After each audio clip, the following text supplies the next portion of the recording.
తెలుగు సినీ పరిశ్రమలో ప్రస్తుతం ఆసక్తికర పరిణామాలు చోటు చేసుకుంటున్నాయి.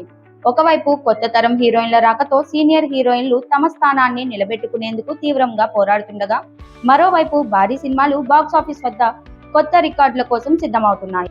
ఒకప్పుడు టాలీవుడ్ ను ఏలిన సమంత, తమన్నా, కాజల్ అగర్వాల్, అనుష్క శెట్టి, పూజా హెగ్డే వంటి హీరోయిన్లు ఇప్పుడు కొత్త తరం కథానాయకుల నుంచి గట్టి పోటీని ఎదుర్కొంటున్నారు.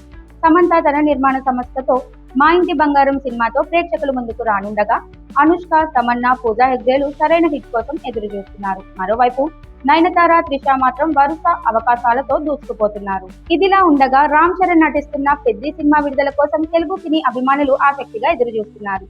ఏపీ ప్రభుత్వం టికెట్ల రేట్ల పెంపు, స్పెషల్ షోల అనుమతులు ఇవ్వడంతో ఈ చిత్రానికి భారీ ఓపెనింగ్స్ వచ్చే అవకాశాలు కనిపిస్తున్నాయి.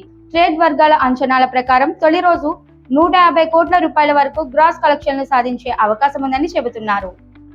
నాని కెరియర్ లోనే అత్యంత భారీ బడ్జెట్ తో రూపొందుతున్న పారడైజ్ సినిమాపై కూడా అంచనాలు భారీగా ఉన్నాయి. అయితే తమిళం, మలయాళ భాషల్లో విడుదలవుతున్న పలు పెద్ద సినిమాలు నానికి గట్టి పోటీగా మారే అవకాశం ఉంది.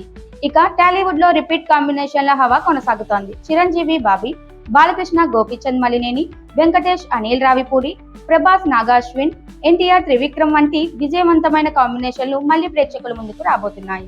మరోవైపు సంగీత దర్శకుల మధ్య కూడా ఆరోగ్యకరమైన వాతావరణం కనిపిస్తోంది. పోటీ ఉన్నప్పటికీ తమన్, అనిరుద్, దేవిశ్రీ ప్రసాద్, కీరవాణి వంటి సంగీత దర్శకులు ఒకరినొకరు సహకరించుకుంటూ ఇండస్ట్రీలో మంచి అనుబంధాన్ని కొనసాగిస్తున్నారు. దానికి టాలీవుడ్ లో సీనియర్ హీరోయిన్ల అస్తిత్వ పోరాటం, భారీ చిత్రాల విడుదలలు, రిపీట్ కాంబినేషన్లు, సంగీత దర్శకుల ప్రస్తుతం చర్చనీయాంశాలుగా మారాయి.